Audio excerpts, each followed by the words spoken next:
ఏంటి అప్పాజీ గారు ఇల్లు అమ్మేస్తున్నారా? మీకేమైనా పిచ్చా? మీకేమంత కష్టం వచ్చింది ఇప్పుడు? కష్టం కాదు, నష్టం రాకుండా ముందు జాగ్రత్త. మా అయ్యి స్థలం కొన్నప్పుడు గజం 5,000 రూపాయలు, నిన్న మొన్నటిగా 20,000 రూపాయలకు పెరిగింది. ప్రత్యేక తెలంగాణ ఇష్యూతో ఈ రోజుకు 15-16 వేలకు పడిపోయింది. రేపు ఎలా ఉంటుందో తెలియదు. ఒకవేళ ప్రత్యేక తెలంగాణ రాష్ట్రం ఏర్పడిందనుకో, ఆ కొన్న 5,000 రూపాయల రేటు కూడా గిట్టదు. 5 రూపాయలకు పడిపోయినా పడిపోవచ్చు. హాయ్. సో ఇప్పుడు ఎంటైర్ ఆంధ్ర తెలంగాణలో ఒక ఇంపార్టెంట్ టాపిక్, ఆంధ్రప్రదేశ్లో నెక్స్ట్ రాబోతున్న సీఎం ఎవరు, అండ్ కొత్తగా వచ్చిన సీఎం వల్ల తెలంగాణలో ఎటువంటి ట్రెండ్స్ రాబోతూ ఉన్నాయి. మరీ ముఖ్యంగా హైదరాబాద్లో రియల్ ఎస్టేట్ వాల్యూ పడిపోతూ ఉందా, ఒకవేళ ఆంధ్రప్రదేశ్లో టీడీపీ గెలిస్తే అమరావతితో పాటు మిగతా కొన్ని జిల్లాల్లో రియల్ ఎస్టేట్ వాల్యూస్ పెరుగుతాయా, ఇలాంటి క్వశ్చన్స్తో పాటు కొంతమంది ఆల్రెడీ ఒక డెసిషన్లకు వచ్చి దాని తగ్గట్టుగా ఎయిదరు అమరావతి ఏరియాలో ఇన్వెస్ట్మెంట్ చేయడం కానీ, లేదా మిగతా కొన్ని ఏరియాస్లో వైఎస్ఆర్సీపీ వస్తుందని చెప్పి ఆ ఏరియాలో ఇన్వెస్ట్మెంట్ కొనసాగించడం కానీ, లేదా ఇతర రకరకాల స్ట్రాటజీస్ అయితే చాలామంది యూజ్ చేస్తూ ఉన్నారు. అండ్ మరోవర్ కొంతమంది అయితే హైదరాబాద్లో ఇన్వెస్ట్మెంట్ చేయడానికి భయపడుతూ ఉన్నారు. సో వీటన్నిటికీ ఒక సరైన అనాలిసిస్, ఒక సరైన పాయింట్ అనేది కావాలి. అయితే ఇక్కడ మనం ముఖ్యంగా తెలుసుకోవాల్సిన 2 మెయిన్ పాయింట్స్, ఈ పొలిటికల్ అనాలిసిస్ ఎలా చేయడము, 2 ఆ పొలిటికల్ లీడర్షిప్లో చేంజెస్ కానీ, లేదా ఒక రాష్ట్రంలో వచ్చిన పొలిటికల్ చేంజెస్ వేరే రాష్ట్రంలో ఎలా ఇంపాక్ట్ చూపిస్తాయో దానికి సంబంధించిన డీటెయిల్డ్ కంటెంట్ని నేను ఈ వీడియోలో మీకు ఇవ్వబోతా ఉన్నాను. అయితే ఈ వీడియోలోకి వెళ్ళే ముందే నేను ఒక ఇంపార్టెంట్ పాయింట్ చెప్పదలుచుకున్నాను. గత కొన్ని సంవత్సరాలుగా కేవలం ఒక స్టాక్ ప్రైస్ ర్యాలీ బట్టి ఒక రాష్ట్రం యొక్క ఎలక్షన్స్ అనేది ముందుగా తెలుసుకోవడం ఎలా వీలవుతుందని చెప్పేసి నేను ఒక షార్ట్ వీడియో తయారు చేశాను. ఆంధ్రప్రదేశ్ రాష్ట్రంలో ఈ స్టాక్ ప్రైసెస్ మూమెంట్ బట్టే నెక్స్ట్ గవర్నమెంట్ మారడం అనేది లాస్ట్ 3-4 ఎలక్షన్స్ నుంచి మనం గమనిస్తూ వచ్చాము. ఆ వీడియోని మనం షార్ట్స్లో చూడొచ్చు. అండ్ ఇక్కడ మనం ఎనాలిసిస్ ఏదైతే ఇస్తూ ఉన్నామో అది ఎటువంటి బయాస్డ్ కానీ, ఎవరితో ఎటువంటి పొలిటికల్ ఎమోషనల్ అటాచ్మెంట్ లేకుండా మనం ఇస్తూ ఉన్నాము. కేవలం ఇన్వెస్ట్మెంట్స్ని ఏ విధంగా డైవర్సిఫై చేసుకోవాలి, మన ఇన్వెస్ట్మెంట్స్ని ఏ విధంగా ఇన్వెస్ట్మెంట్ చేసుకోవాలి, అండ్ ఎమోషనల్ మేనేజ్మెంట్ ఎలా చేయాలనే ఒక ముఖ్య ఉద్దేశంతో నేను ఈ వీడియో చేస్తున్నాను తప్ప ఈ పార్టీకి గెలుస్తుంది అని చెప్పేసి నేను అన్నానే అనుకోండి, సో ఈ పార్టీకి చెందిన వ్యక్తి కింద నన్ను ముద్ర వేయొద్దు, లేదా వేరే పార్టీకి వ్యతిరేకంగా మాట్లాడాను అనుకోండి ఇంకా ఆ పార్టీకి నేను వ్యతిరేకమని మాట్లాడుకోవద్దు. ఇక్కడ ఎండ్ ఆఫ్ ద డే మన ఇన్వెస్టర్స్ అండ్ ఇన్వెస్ట్మెంట్స్ యొక్క ట్రెండ్స్ని ఎలాగ అర్థం చేసుకోవాలనేది నా మోటో. దానికి సంబంధించి నేను మీకు డీటెయిల్స్ షేర్ చేయడానికే ఇంట్రెస్ట్ చూపిస్తాను. అండ్ ఇక్కడ ఒక ఇంపార్టెంట్ పాయింట్ మనం మాట్లాడుకోవాలి. ఎప్పుడైనా కూడా ఇతర దేశాల యొక్క పొలిటికల్ చేంజెస్ కానీ, ఎకనామిక్స్ కానీ మన దేశం మీద చూపిస్తుంది లేదా మన మీద అది ఇంపాక్ట్ ఉంటుంది అని అనుకోవడం అనేది చాలా చాలా రాంగ్. రష్యా వార్ సందర్భంలో కానీ, లేదా రీసెంట్గా ఇజ్రాయెల్ వార్ సందర్భంలో కానీ చాలామంది ఇన్వెస్టర్స్ అక్కడ యుద్ధాలు వస్తాయి కాబట్టి ఇక్కడ ఇండియాలో రియల్ ఎస్టేట్ పడిపోద్దని చెప్పి చాలామంది అన్నారు. ఇప్పుడేమో రియల్ ఎస్టేట్ పడిపోయిందా ఇండియాలో? లేదు కదా. అదేవిధంగా కొన్ని దేశాల్లో ఎకనామిక్ క్రైసిస్ వచ్చినా కూడా ఇండియాలో ఎకనామిక్ అనేది స్టేబుల్గా ఉంది, రియల్ ఎస్టేట్ కూడా స్టేబుల్గా ఉంది. అదేవిధంగా వేరే రాష్ట్రంలో వచ్చిన పొలిటికల్ చేంజెస్కు మన రాష్ట్రం యొక్క పాలిటిక్స్ కానీ, ఎకనామిక్స్ కానీ, రియల్ ఎస్టేట్ కానీ సంబంధం ఉండదు. రియల్ ఎస్టేట్ అనే ప్రోడక్టు లేదా ఒక అసెట్ క్లాస్ కేవలము డొమెస్టిక్ అనమాట, లేదంటే మరీ గట్టిగా మాట్లాడాలంటే లోకల్. ఆ రాష్ట్రంలో లేదా ఆ ఏరియాలో ఎలా పాలిటిక్స్ ఉన్నాయో, ఏ విధమైన ట్రెండ్స్ ఉన్నాయో దాని బేస్డ్గా మీకు డిపెండ్ అవుతుంది తప్ప ఎంటైర్ ఇండియాలో కానీ లేకపోతే స్టేట్లో ఉన్నది కూడా కొన్నిసార్లు ఇంపాక్ట్ కాకపోవచ్చు. కొన్ని ఏరియాలో రాష్ట్ర గవర్నమెంట్ పాలసీస్ వేరేగా ఉంటాయి, డిస్ట్రిక్ట్ లేదా ఆ రూరల్ ఏరియాల పాలసీస్ వేరేగా ఉంటాయి. ఇప్పుడు ఆంధ్రప్రదేశ్లో ఎంటైర్ ఆంధ్రప్రదేశ్లో 70% ఏరియాస్లో కానీ, సిటీస్లో కానీ లేదా రూరల్ ఏరియాస్లో కానీ రియల్ ఎస్టేట్ డౌన్ ట్రెండ్లో ఉందంటే ఓపెన్ సీక్రెట్. కానీ అదే ఆంధ్రప్రదేశ్లో కొన్ని జిల్లాల్లో రియల్ ఎస్టేట్ చాలా బాగానే ఉంది. తెలంగాణలో చాలా ఏరియాస్లో రియల్ ఎస్టేట్ పాజిటివ్గా ఉన్నా కొన్ని ఏరియాస్లో నెగిటివ్గా ఉంది. సో ఒకే ఫార్ములాని అందరికీ మనం యూజ్ చేయడం అనేది కరెక్ట్ కాదని చెప్పి నేను డిఫరెంట్ వీడియోస్లో మీకు చెప్పాను. ఎప్పుడైనా కూడా రియల్ ఎస్టేట్ అనే ప్రోడక్ట్ డొమెస్టిక్ లేదంటే లోకల్ సెంట్రిక్ ప్రోడక్ట్ అనమాట. అంటే అక్కడ లోకల్ ఎలాగా మనకి మార్కెట్ ఉంది, ఇన్వెస్ట్మెంట్స్ ఉన్నారు అండ్ డిఫరెంట్ సినారీస్ ఉన్నాయో అవి ఎప్పుడైనా దాని మీద ఇంపాక్ట్ చూపిస్తాయి తప్ప ఎక్కడో దూరంగా ఉన్న స్టేట్ గవర్నమెంట్ కానీ సెంట్రల్ గవర్నమెంట్ యొక్క ఇంపాక్ట్ అనేది ఎట్టి పరిస్థితుల్లో చూపించదు అనమాట. అది నేను డిఫరెంట్ టైమ్స్ ప్రూవ్ చేశాను. ఇప్పుడు నెక్స్ట్ మనం ఆంధ్రప్రదేశ్లో నెక్స్ట్ చంద్రబాబు నాయుడు వస్తాడా లేకపోతే జగన్ మళ్ళీ వస్తాడా అనే టాపిక్ మీద మనం ఒక వీడియో చేయొచ్చు. కానీ ఎవరు వచ్చినా మార్కెట్ ఎలా ఉంటుంది, ఒకవేళ రాకపోతే ఎలా ఉంటుంది అది మనం అర్థం చేసుకోవాలి. ఒకవేళ మనం అనుకున్న వ్యక్తి కాకపోతే ఇంకెవరైనా వ్యక్తి వస్తే మన ఇన్వెస్ట్మెంట్స్ ఏ విధంగా మూవ్ అవుతుంది అనేది తెలుసుకోవడం చాలా చాలా ఇంపార్టెంట్ అనమాట. ఇప్పుడు గతంలో జగన్మోహన్ రెడ్డి వస్తే అమరావతి రియల్ ఎస్టేట్ క్రాస్ అవుతుందని చెప్పి కొంతమందికి అవగాహన ఉంది. కానీ జగన్మోహన్ రెడ్డి వచ్చిన తర్వాత వైజాగ్లో కానీ గోదావరి జిల్లాలో కూడా రియల్ ఎస్టేట్ క్రాస్ అవుతుందని చెప్పి ఎవరు అనుకోలేదు.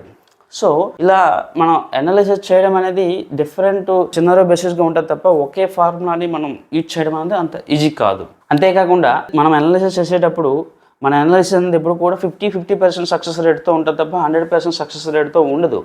గతంలో చంద్రబాబు నాయుడు మళ్ళీ అధికారంలోకి వస్తుందని చెప్పేసి అమరావతిలో చాలామంది ఇన్వెస్ట్మెంట్ చేశారు. అది కూడా నెక్ మూమెంట్ 2019 ఎలక్షన్ ముందు కూడా చాలామంది అమరావతిలో రీఇన్వెస్ట్మెంట్ చేశారు. సో ఆ సిచ్యువేషన్స్లో ఇన్వెస్ట్మెంట్ చేయడం అనేది కరెక్ట్ కాదు, కానీ చాలామంది ఇన్వెస్ట్మెంట్ చేసేసారు. సో కొన్నిసార్లు ఈ అనాలిసిస్ అనేది చాలా చాలా ఇంపార్టెంట్. మరోవైపు ఇప్పుడు ఆంధ్రప్రదేశ్లో చంద్రబాబు నాయుడు మళ్ళీ వస్తారని చెప్పేసి హైదరాబాద్లో ఎందుకు ఇన్వెస్ట్మెంట్ చేయాలి అని చెప్పేసి కూడా చాలామంది ఇన్వెస్ట్మెంట్ చేయకుండా ఆగిపోతూ ఉన్నారు. ఎప్పుడైనా మీరు ఇన్వెస్ట్మెంట్ చేస్తున్న ఏరియా బట్టి మీరు ఇన్వెస్ట్మెంట్ చేయాలా చేయకూడదని డెసిషన్ తీసుకోవాలి తప్ప వేరే దగ్గర ఏదో జరుగుతుందని చెప్పేసి మీరు ఇక్కడ ఇన్వెస్ట్మెంట్ చేయకుండా ఉండడం అనేది కరెక్ట్ కాదు. ఒకటి.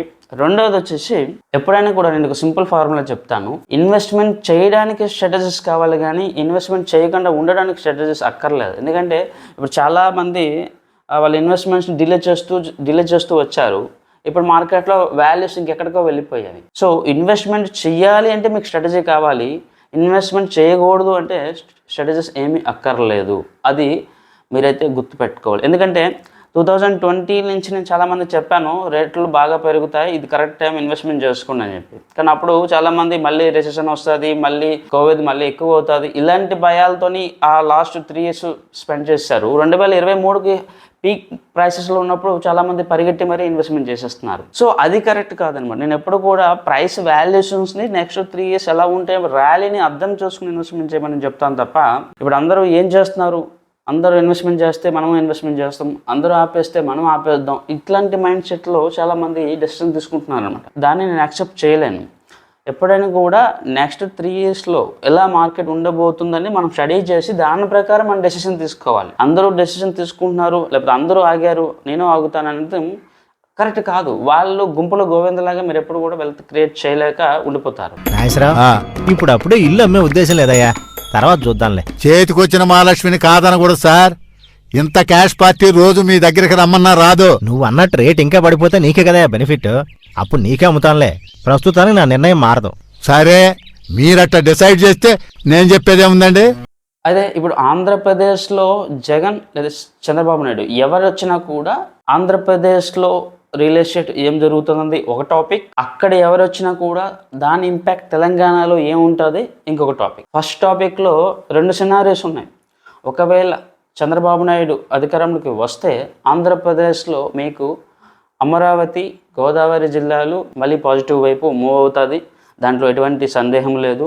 కానీ ఆ 4-5 జిల్లాలే మీకు పాజిటివ్ వైపు మూవ్ అవుతాయి. మిగతా జిల్లాలు నార్మల్గా లేదా నెగిటివ్లో ఉండొచ్చు. మరోవైపు జగన్ మళ్ళీ అధికారంలోకి వస్తే పరిస్థితి యథావిధిగా ఉంటుంది, అగ్రెసివ్గా ఉండదు, నెగిటివ్గా ఉండదు. అయితే మీరు అనుకోవచ్చు ఎందుకంటే ఇక్కడ డిఫరెంట్ సినారీస్ ఉన్నాయి. ఇప్పుడు అమరావతి ఏరియాలో పీపుల్ మైండ్ సెట్, వైజాగ్లో పీపుల్ మైండ్ సెట్, రాయలసీమలో people mind set totally different. మరోవైపు ఇక్కడ మీకు గ్రౌండ్ రియాలిటీ చాలా మందికి తెలియక మాట్లాడుతూ ఉన్నారు. ఇక్కడ చాలా మంది చెప్తా ఉన్నారు జగన్ అధికారంలో ఉన్నప్పుడు అమరావతిలో ల్యాండ్ వాల్యూస్ పడిపోయేవి, కానీ కొన్ని జిల్లాల్లో చాలా పాజిటివ్గా ఉంది. మరి ఎందుకు అక్కడ పాజిటివ్ వచ్చింది అంటే అక్కడ లోకల్ ఇష్యూస్. మరి వైజాగ్ లాంటి ఏరియాలో రేట్లు ఎందుకు పడిపోయేవి? వైజాగ్లో మీకు ఏం జరిగింది అంటే అక్కడ గ్రౌండ్ రియాలిటీ నేను చెప్తా ఉన్నాను. బిల్డర్స్ ప్రైసెస్ని చాలా ఇష్టం వచ్చినట్టుగా పెంచుకుని పోయారు. రెండో పాయింట్ ఎఫోర్డబిలిటీ. వైజాగ్లో సోర్స్ ఆఫ్ ఇన్కమ్ అనేది కంపేర్ టు హైదరాబాద్ లాంటి మెట్రోపాలిటన్ సిటీస్ కంపేర్ చేసుకుంటే అక్కడ పెర్ క్యాపిటల్ ఇన్కమ్ అనండి, లేదంటే యావరేజ్ ఇన్కమ్ అనండి, చాలా తక్కువగా ఉంటుంది. ఒక నార్మల్ జాబ్ చేసే వ్యక్తి హైదరాబాద్లో 15,000 రూపాయలు అరేంజ్ చేస్తే వైజాగ్లో 8,000 రూపాయలు అరేంజ్ చేస్తాడు. ఇది గ్రౌండ్ రియాలిటీ చెప్తున్నాను నేను. కానీ చాలా ఇంపార్టెంట్ పాయింట్ మనం తెలుసుకోవాల్సింది, టు బి ఫ్రాంక్, హైదరాబాద్తో కంపేర్ చేసుకుంటే వైజాగ్లో రెంట్లు చాలా ఎక్కువగా ఉంటాయి. అండ్ మెయింటెనెన్స్ లేదా యావరేజ్ మనకి మెయింటెనెన్స్ కాస్ట్ కూడా కంపేర్ టు హైదరాబాద్ వైజాగ్లో చాలా ఎక్కువగా ఉంటుంది. ఇది ఇక్కడ ఎన్వైరన్మెంట్ తెలిసిన వాళ్ళకి బాగా అర్థమవుతుంది. ఇన్కమ్ తక్కువ, ఖర్చు ఎక్కువ. ఇక్కడ రియల్ ఎస్టేట్ ప్రైసెస్ ఇంకా ఎక్కువ. సో అప్పుడు ఏమవుతుందంటే చాలా మంది కొనలేక ఆగిపోతా ఉన్నారు. మరోవైపు రియల్ ఎస్టేట్ ప్రాజెక్ట్స్ లో చాలా వరకు కొన్ని ప్రాబ్లమ్స్ అయితే వచ్చాయి. అండ్ నేను ఒకసారి ఒక వీడియోలో చెప్పాను, మనకి హైదరాబాద్లో ఫ్రీలాన్స్ అపార్ట్మెంట్స్ గ్రౌండ్ లెవెల్లో ఉన్నప్పుడు జనాలు క్యూలో నిలబడి వెళ్ళి కొనేస్తారు. అదే విజయవాడ, వైజాగ్ మార్కెట్లో మీకు ఒక ఫ్లాట్, ఒక అపార్ట్మెంట్ కొనాలి అంటే అది రెడీ టు మూవ్, దానికి లాక్ కూడా రెడీగా ఉంటేనే కొంటారు. సో ఇక్కడ పీపుల్ మైండ్ సెట్, అక్కడ people mind set totally different అనమాట. సో ఇక్కడ ర్యాలీ వచ్చేసింది, అక్కడ ర్యాలీ రాలేదు, ఇలాంటివనేది కరెక్ట్ కాదు. గవర్నమెంట్ని ప్రతిసారి బ్లేమ్ చేయడం అనేది కరెక్ట్ కాదని నా ఉద్దేశం. ఎందుకంటే ఇక్కడ మనం డిఫరెంట్ సినారియోస్ని అర్థం చేసుకోవాలి. ఇక్కడ నేను గవర్నమెంట్ ఫేవర్గా మాట్లాడుతున్నా, యాంటీగా మాట్లాడుతున్నా పక్కన పెడితే, ఇక్కడ డిఫరెంట్ సినారియోస్ని కూడా మనం గ్రౌండ్ రియాలిటీలో అర్థం చేసుకోవాలి. మరోవైపు ఒకవేళ జగన్ అధికారంలో కంటిన్యూ అయితే ఒక బెనిఫిట్ అయ్యే ప్లేస్ వైజాగ్ అని చెప్పి కొంతమంది అనుకుంటున్నారు, లేదా విజయనగరం ఏరియాలో అనుకుంటా ఉన్నారు. జగన్ ఉన్నా కూడా ఆ ఏరియాకి మీకు పెద్ద అడ్వాంటేజ్ రాదు. ఎందుకంటే నేను ఇదివరకు చెప్పినట్టుగా జగన్మోహన్ రెడ్డి సీఎంగా ఉంటే ఆంధ్రప్రదేశ్లో రియల్ ఎస్టేట్ యథావిధిగా ఉంటుంది. అగ్రెసివ్ మోడ్లోకి రాదు. క్రాష్ ఇంకా అవ్వడానికి లేదు, క్రాష్ ఆల్రెడీ అయిపోయింది. చంద్రబాబు నాయుడు గారు అధికారంలోకి వస్తే అమరావతి, గోదావరి జిల్లాలో రియల్ ఎస్టేట్ ర్యాలీ మళ్ళీ బాగుంటుంది. కానీ ఆ 2-3 జిల్లాలు, దాంతోపాటు కొన్ని ఏరియాస్లో కొన్ని వెంచర్స్ హైలైట్ అవ్వచ్చేమో, కానీ అది ఆర్టిఫిషియల్ హైలైట్ అవుతుంది తప్ప హైలైట్ కాదు, రియల్గా మీకు ర్యాలీ రాదు. అయితే ఇక్కడ ఒక పాయింట్ నేను చెప్పదలుచుకున్నాను. ఇది కొంతమంది డైహార్డ్ ఫ్యాన్స్కి బాగా ఇబ్బంది పెట్టవచ్చు, కానీ నేను చెప్పేస్తాను. కేసీఆర్ తెలంగాణలో ఉన్నప్పుడు లాస్ట్ 10 yearsలో ర్యాలీ వస్తే అఫ్కోర్స్ కొంత మ్యానిపులేషన్ జరిగింది, నేను ఒప్పుకుంటా. కానీ ప్రతి ఒక్క వ్యక్తి కేసీఆర్ మ్యానిపులేషన్ చేశాడు. ఇప్పుడు జగన్మోహన్ రెడ్డి ఆంధ్రలో ఉన్నప్పుడు రియల్ ఎస్టేట్ క్రాష్ అయిపోతే జగన్మోహన్ రెడ్డికి రియల్ ఎస్టేట్ చేత కాదు, లేదా జగన్మోహన్ రెడ్డికి ప్రోగ్రెస్ చేత కాదు. అంటే ఒక వ్యక్తి సీఎంగా ఉంటే రియల్ ఎస్టేట్ వాల్యూస్ పెరిగితే వీళ్ళే అంటారు వీళ్ళు మ్యానిపులేట్ చేస్తారని. ఒక వ్యక్తి సీఎంగా ఉండి రియల్ ఎస్టేట్ క్రాష్ అయిపోతే వీళ్ళే అంటారు ఈ వ్యక్తికి రియల్ ఎస్టేట్ లేదా డెవలప్మెంట్ చేత కాదని చెప్పేసి. అంటే పెరిగినా తప్పే, తగ్గినా తప్పే. అంటే నేను ఏమంటున్నానంటే ప్రతిదీ మనం వాళ్ళ మీద మనం బ్లేమ్ చేయడానికి ప్రయత్నం చేస్తాం తప్ప ఈ అనాలిసిస్ పార్ట్ని అర్థం చేసుకునే ప్రయత్నం మనం చేయమన్నమాట. పెరిగిపోయిందని చెప్పేసి ఒకరిని తిడతాము, పడిపోయిందని చెప్పి ఇంకొకరిని తిడతాము. కానీ పెరుగుతున్న సందర్భంలో మనం ఇన్వెస్ట్మెంట్ చేసి మన వెల్త్ క్రియేట్ చేసుకోలేము. పడిపోతున్న సందర్భంలో మన వెల్త్ని అక్కడి నుంచి మూవ్ చేసి వేరే దగ్గర ఇన్వెస్ట్మెంట్ చేసుకోం. మనం చేసేది కేవలం బ్లేమ్ గేమ్. అయితే ఇక్కడ మనం మాట్లాడుకోవాల్సిన కొన్ని ఇంపార్టెంట్ పాయింట్స్ ఇప్పుడు చెప్తాను. అదే ఆంధ్రప్రదేశ్ యొక్క ఎలక్షన్ రిజల్ట్స్ హైదరాబాద్ లేదా తెలంగాణ మీద ఏ విధంగా ఉంటుంది. ఎందుకంటే అక్కడ వచ్చే కొత్త గవర్నమెంట్ బట్టి ఇక్కడ ఉన్న ఇన్వెస్టర్స్ వాళ్ళ డబ్బులు తీసి అక్కడ మూవ్ చేస్తారు, లేదా అక్కడ వేరే గవర్నమెంట్ వస్తే అక్కడి నుంచి మళ్ళీ ఎక్కువ రావచ్చు అనే 2 కాన్సెప్ట్స్ ఇక్కడ ఉన్నాయి. ఇంకా ఓపెన్గా చెప్పాలి అంటే ఆంధ్రాలో చంద్రబాబు నాయుడు ఒకవేళ అధికారంలోకి వస్తే అమరావతికి లేదా ఇతర ఏరియాస్కి డబ్బులు కావాలి కాబట్టి హైదరాబాద్లో ఉన్న ఆంధ్ర ఇన్వెస్టర్స్ ఇక్కడ వాళ్ళ ఇన్వెస్ట్మెంట్ అమౌంట్స్ని లిక్విడేషన్ చేసి ఇన్వెస్ట్మెంట్ చేయడము, లేదా వాళ్ళ యొక్క కొత్త ఇన్వెస్ట్మెంట్స్ అన్నీ కూడా గుంటూరు, విజయవాడ, గోదావరి జిల్లాల్లోనే ఇన్వెస్ట్మెంట్ చేయడం అనేది అవకాశం ఉంది. మరొక కేసు, ఒకవేళ జగన్మోహన్ రెడ్డి మళ్ళీ అధికారంలోకి వస్తే ఆంధ్రాలో ఉన్న ఇన్వెస్టర్స్ హైదరాబాద్కి రావడం కూడా జరగవచ్చు. సో ఇలాంటి 2 సినారియోస్ మనం చూడవచ్చు. మరొక ఇబ్బంది ఏంటంటే ఇక్కడ ఆల్రెడీ ఉన్న ఇన్వెస్టర్స్ కానీ లేదా ఇక్కడ ఇన్వెస్ట్మెంట్ చేయాలనుకుంటున్న వాళ్ళు అక్కడ వచ్చే కొత్త గవర్నమెంట్ బట్టి కూడా డెసిషన్ తీసుకోవాలని కూడా ఆలోచనలు కూడా ఉన్నారు. ఇది అర్థం చేసుకున్నానికి నేను ఇదివరకు కొన్ని పాయింట్స్ నేను చెప్పాను కదా. ఎప్పుడైనా కూడా ఒక రాష్ట్రం యొక్క ఇంపాక్ట్ వేరే రాష్ట్రం మీద ఉండదు, ఒక దేశం యొక్క ఇంపాక్ట్ వేరే దేశం మీద ఉండదు. ఎస్పెషల్లీ రియల్ ఎస్టేట్ వరకు వస్తే రియల్ ఎస్టేట్ ఎప్పుడు కూడా డొమెస్టిక్, లోకల్ ఇంకా అంటే పక్కా లోకల్ అనమాట. అంటే మన గల్లీలో ఏమవుతుంది, మన ఊర్లో ఏమవుతుందో మనకి ఇంపార్టెంట్. ఎక్కడో ఢిల్లీలో ఏమవుతుందో అది ఇక్కడ రియల్ ఎస్టేట్కి సంబంధం లేదు. బెస్ట్ ఎగ్జాంపుల్, ఇప్పుడు ఎవరైతే ఒకవేళ ఇప్పుడు జరుగుతున్న 2024 ఎలక్షన్స్లో చంద్రబాబు నాయుడు గారు గెలిస్తే ఆంధ్ర రియల్ ఎస్టేట్ బాగుపడుతుంది, హైదరాబాద్ రియల్ ఎస్టేట్ క్రాష్ అయిపోతుందని చెప్పేసి కొంతమంది డబ్బాగాళ్ళు ప్రచారం చేయడం మొదలుపెట్టడం నేను చూశాను.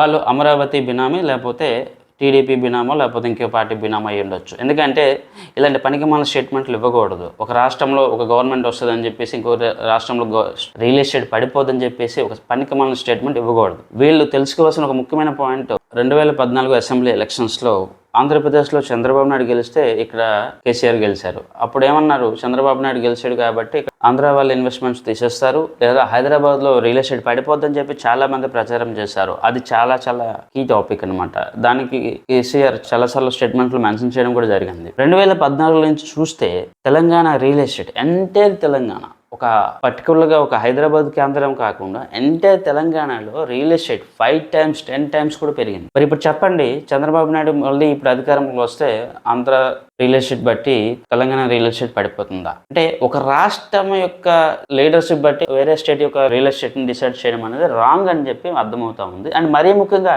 ఇప్పుడు ఎవరైతే చెప్తున్నారు ఈ డబ్బాగాళ్ళు, ఆంధ్రప్రదేశ్లో చంద్రబాబు నాయుడు వస్తే హైదరాబాద్ రియల్ ఎస్టేట్ పడిపోతుందని చెప్పేసి ఈ డబ్బాగాళ్ళు వీళ్ళు అర్థం చేసుకోవాలి, అక్కడ గవర్నమెంట్ ఏ గవర్నమెంట్ వచ్చినా కూడా ఇక్కడ రియల్ ఎస్టేట్ పడిపోదు. ఇక్కడ రియల్ ఎస్టేట్కి ఇక్కడ లీగల్ పాలసీస్, ఇక్కడ లోకల్ ఇష్యూస్, ఇక్కడ ప్రాబ్లమ్స్ ఇంపార్టెంట్. ఇక్కడ ఏదైతే రాంగ్ బయింగ్ జరుగుతుందో లేకపోతే పీక్లో కొంటున్నారో లేకపోతే ఇలాంటి కారణాల వల్ల మార్కెట్ అనేది ఇంపాక్ట్ చూపిస్తారు తప్ప ఆంధ్రాలో ఎవరు వచ్చారో, మహారాష్ట్రలో ఎవరు వచ్చారో, కర్ణాటకలో ఎవరు వచ్చారో అనేది ఇంపార్టెంట్ కాదు. సో ఇక్కడ దయచేసి వేరే రాష్ట్రం యొక్క పొలిటికల్ న్యూసెస్ బట్టి ఈ రాష్ట్రం యొక్క అనాలిసిస్ని, రియల్ ఎస్టేట్ని, మార్కెట్ని డిసైడ్ చేస్తామని చెప్పేసి ఏదైతే పనికిమాలని అనలైజ్ చేస్తూ ఉన్నారో అది పక్కన పెట్టండి. నేను రిపీటెడ్గా చెప్తా ఉన్నాను. ఇంకొక కొంతమంది మేధావి వర్గము 2018 చంద్రబాబు నాయుడు మళ్ళీ అధికారంలోకి వస్తాడని చెప్పేసి అమరావతిలో రీఇన్వెస్ట్మెంట్ చేశారు. ఆ టైంలో ఎవడైనా ఇన్వెస్ట్మెంట్ చేస్తాడా? 2018 అనేది నెక్ మూమెంట్. ఎలక్షన్ అయిన తర్వాత చేసుకోండి, లేదా మీరు ఇన్వెస్ట్మెంట్ చేస్తుంటే 2015లో ఇన్వెస్ట్మెంట్ చేసుకోవాలి. 2018లో మధ్యగా అసలు ఎటువంటి క్లారిఫికేషన్ లేని సందర్భంలో ఇన్వెస్ట్మెంట్ చేశారు. మరి 5-6 సంవత్సరాలు వాళ్ళ అమౌంట్ అనేది డెడ్ అయిపోయింది. సో మరి ఇప్పుడు వాళ్ళ అనలిస్టులు అనుకుంటారా వాళ్ళుగా? సో ఎప్పుడు కూడా నేను చూస్తున్నాను కదా, ఇన్వెస్ట్మెంట్ చేసేటప్పుడు అనలైజ్ చేయాలి, ఇన్వెస్ట్మెంట్ చేయకుండా ఉండడానికి అనలైజ్ చేయకూడదు. కానీ ఇప్పుడు ఏం చేస్తున్న జనాలు, ఇన్వెస్ట్మెంట్ చేసేటప్పుడు ఎటువంటి అనాలిసిస్ చెయ్యట్లేదు, గుడ్డుగా వెళ్ళిపోయి ఇన్వెస్ట్మెంట్ చేస్తారు. ఇన్వెస్ట్మెంట్ చేయకుండా ఉండడానికి అన్ని రకాల అనాలిసిస్ చేసుకుంటూ పనికిమాల టైంలో వేసులు చేస్తూ ఉన్నారు. దానికి అక్కర్లేదు, మీరు ఇన్వెస్ట్మెంట్ చేయకుండా ఉండాలని జస్ట్ వెయిట్ చేయండి. మీకు ఒకవేళ క్లారిఫికేషన్ లేదనుకోండి, వెయిట్ చేయండి, అది వేరే విషయం. కానీ ఇప్పుడు ఏం చేస్తున్నారు, జడ్జిమెంట్స్ చేస్తున్నారు. అక్కడ గవర్నమెంట్ వచ్చేస్తుంది కాబట్టి ఇక్కడ ఇది వచ్చేస్తుంది, లేకపోతే అక్కడ టీడీపీ వస్తుంది, ఇక్కడ హైదరాబాద్లో రియల్ ఎస్టేట్ పడిపోద్దని చెప్పేసి జడ్జిమెంట్లు చేసి చాలామంది ఇన్వెస్ట్మెంట్ చేయకుండా ఆగిపోతా ఉన్నారు. మీరు ఇన్వెస్ట్మెంట్ చేయకుండా ఉండాలి అంటే ఇక్కడ వాల్యూస్ బాగోలేదు, మీకు ఇంకా ఆఫర్ కావాలనుకుని ఇన్వెస్ట్మెంట్ చేయకుండా ఉండడం అది ఓకే. అక్కడ వేరే గవర్నమెంట్ వస్తుంది, ఇక్కడ రియల్ ఎస్టేట్ పడిపోతుంది అని ఎవరైతే ఇలాంటి ఆలోచన చేస్తూ ఉన్నారో రాంగ్. అండ్ ఇలాంటి ఆలోచనల్ని పబ్లిష్ ప్రమోషన్ చేస్తూ లేకపోతే వీడియోస్ చేస్తున్న మేధావులకు మాత్రం వందనాలు. ఎందుకంటే నేను చెప్తా ఉన్నాను, రిపీటెడ్గా చెప్తున్నాను, వేరే దేశం యొక్క పొలిటికల్ చేంజెస్, ఎకనామికల్ చేంజెస్ మన దేశం మీద ఉండదు. వేరే రాష్ట్రం యొక్క పొలిటికల్ చేంజెస్, ఎకనామికల్ చేంజెస్ కానీ ఎటువంటి ప్రాబ్లం అయినా మన రాష్ట్రం మీద ఉండదు. అక్కడ వాళ్ళ ప్రాబ్లమ్స్ వాళ్ళవి, ఇక్కడ ప్రాబ్లమ్స్ వీళ్ళవి. అండ్ మీరు ఇన్వెస్ట్మెంట్ చేయాలి అంటే ఇక్కడ డైనమిక్స్ని అర్థం చేసుకోండి, ఇక్కడ ట్రెండ్స్ని అర్థం చేసుకోండి. నేను మళ్ళీ చెప్తా ఉన్నాను, అక్కడ టీడీపీ వస్తే హైదరాబాద్ రియల్ ఎస్టేట్ పడిపోతుంది అని అనుకోవడం అనేది it's a false exemption and wrong analysis. Nageswara Rao, నేను అప్పాజీని. చెప్పండి, ఏమిటి? నేను ఇల్లు అమ్మడానికే డిసైడ్ చేశానయ్యా. నువ్వు 16,000 దాకా వచ్చావు, ఫైనల్గా 17,000కి ఇచ్చేస్తా, తీసుకోండి. మీ కంటికి నేను మరీ అంత ఎదవలాగా కనిపిస్తున్నానా? అదేమిటయ్యా ఒక్కసారిగా అంత మాట అనేసావు? ఇప్పుడు ఆ ఏరియాలో 7,000కు కూడా ఎవరూ రావటంలా. అదేమిటయ్యా ఇంతలోనూ అంత తేడా ఏమిటి? ఏమైంది? పొద్దుటి నుంచి మీరు టీవీ న్యూస్ ఏం చూడటం లేదా? ప్రత్యేక తెలంగాణ చేశారు కదా. రాష్ట్ర విభజన చేసేసారా? హిస్టారికల్గా మనకి 2014 అనేది మెట్రిక్ అనమాట. 2014లో 2015లో నేను నాగోల్ కొన్ని ఏరియాలో చూశాను. 20 లక్షలు 30 లక్షలు ఉన్న ల్యాండ్ కాస్త వితిన్ 3-4 ఇయర్స్లో 30 lakhs నుంచి 3 crore వరకు వెళ్ళింది. నేను నాగోల్ అంటే ఏదో ఐటీ సర్జ్ కాదు, లేకపోతే ఐటీ ఏరియాలో ఉన్న ఏరియా కాదు, ఒక రిమోట్ ఏరియా. అలాంటి ఏరియాలో కూడా మీకు ల్యాండ్ వాల్యూస్ 5 times 10 times పెరిగాయి అనమాట. మరి ఇక్కడ మరి ఆంధ్రలో చంద్రబాబు నాయుడు అధికారంలో ఉంటే ఇక్కడ రియల్ ఎస్టేట్ పడిపోవాలి కదా, మరి ఇక్కడ ఎందుకు పడిపోలేదు? అదొక కేసు. మరొక కేసు వచ్చి కొంతమంది, నేను ఇదివరకు అన్నట్టుగా ఒకవేళ జగన్ అధికారంలోకి వస్తే ఎక్కువగా ఇన్వెస్ట్మెంట్ ఇటు వచ్చేస్తాయని కాన్సెప్ట్ కూడా ఉంది. నేనైతే అంత ఎక్కువగా వస్తాయని ఎక్స్పెక్ట్ చేయట్లేదు ఓపెన్గా. ఎందుకంటే ఆల్రెడీ ఎంతమంది రావాలో అంతమంది వచ్చేసారు, ఎంతమంది ఇక్కడి నుంచి అక్కడి వరకు వెళ్ళారు. ఇంకొక హైలైట్ పాయింట్ నేను చెప్పాలా, రీసెంట్గా మీరు కొన్ని కేసెస్ వినే ఉంటారు. విజయవాడ లేకపోతే వైజాగ్ నుంచి కొంతమంది బిల్డర్స్ మాకు అక్కడ బతకడం కష్టంగా ఉందండి, మేము బతకలేకపోతున్నామండి అని చెప్పేసి హైదరాబాద్కి వచ్చేస్తున్నామని చెప్పి ప్రచారం చేశారు. అది ఓకే.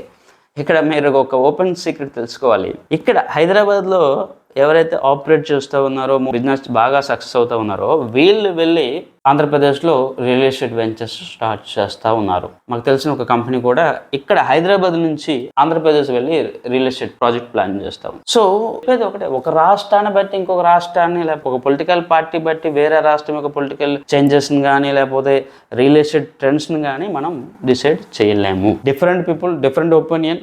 మీరు ఏ వాల్యూలో కొంటున్నారు, ఏ టైంలో కొంటున్నారు, మీ పర్పస్ ఏంటి, ఇలాంటివి ఇంపార్టెంట్ అనమాట. అంతేగాని అన్నెసరీ ఓవర్ అనాలిసిస్ చేస్తూ, అంటే ఓవర్గా మనం ఆలోచన చేస్తే, నేను ఇదివరకు చెప్పినట్టుగా 2014లో ఇన్వెస్ట్మెంట్ చేయకుండా 2018లో అమరావతిలో ఇన్వెస్ట్మెంట్ చేసి ఇరుక్కుపోయినట్టుగా చాలామంది ఇన్వెస్టర్స్ ఇరుక్కుపోతారు. అండ్ నేను రిపీట్గా ఒక విషయం చెప్తా ఉంటాను. ఈరోజు చాలామంది మార్కెట్లో అనాలిసిస్ చేసి ఇన్వెస్ట్మెంట్ చేసామని వాళ్ళు అనుకుంటున్నారు, కానీ ఎవరు కూడా అనాలిసిస్ అనేది చేయట్లేదు. గుంపులో గోవింద, నలుగురితో నారాయణ. ఎవరు వాళ్ళకి బాగా ఫేవర్గా ఉంటారో లేకపోతే ఎవరు వాళ్ళకి నచ్చారో వాళ్ళందరూ ఏం చేస్తున్నారో వీళ్ళు కూడా అదే చేస్తారని, అంతే తప్ప ఎవరికి కూడా అనాలిసిస్ పార్ట్ అనేది తెలియదు. రెండవది, మీకు అంత డౌట్ఫుల్ ఉన్నప్పుడు ఎప్పుడైనా కూడా వన్స్ క్లారిఫికేషన్ వచ్చిన తర్వాత ఇన్వెస్ట్మెంట్ చేయడం అనేది తప్పులేదు, నేను దాన్ని తప్పుపట్టట్లేదు. కానీ నేను రిపీటెడ్గా చెప్పినట్టుగా ఇన్వెస్ట్మెంట్ చేసేటప్పుడు అనాలిసిస్ చేయట్లేదు, ఇన్వెస్ట్మెంట్ చేయకుండా ఉండడానికి అనాలిసిస్ చేస్తూ ఉన్నారు. అది రాంగ్. ఎందుకు వచ్చిన గొడవ ఆంజనేయులు? మన ఊరు పోయి ఈ ప్రాపర్టీ ఏదో అక్కడే ఏర్పరచుకుంటే పోలా, ఇక్కడ ఉండి పరాయ రాష్ట్రం వాడు అనిపించుకునే కంటే. ఏంటి సార్ మీరు కూడా అంత తెలివి తక్కువగా ఆలోచిస్తున్నారా? మనలాగా సార్.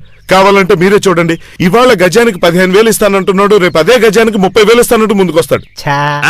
డౌటా? సర్లేండి సార్, ఇప్పుడు అమ్మి చేతులు కాల్చుకున్నాక ఫ్యూచర్ లో ఓ రోజు బాధపడతారు చూడండి. అరే రే, ఆ రోజు అమృతం చెప్పిన మాట వినుంటే ఎంత బాగుండేదని. ఆ రోజు గనక రాకపోతే నా అంజిగడ్ మీసం తీసేస్తాడు. మీరు ఇంకేం ఆలోచించకండి, అమ్మడం అనే మాట మర్చిపోండి. అయితే కొన్ని రోజులు ఇష్యూ సంగతి మర్చిపోతే అంతా సర్దుకుంటుంది అంటారు. డెఫినెట్ గా ఎస్,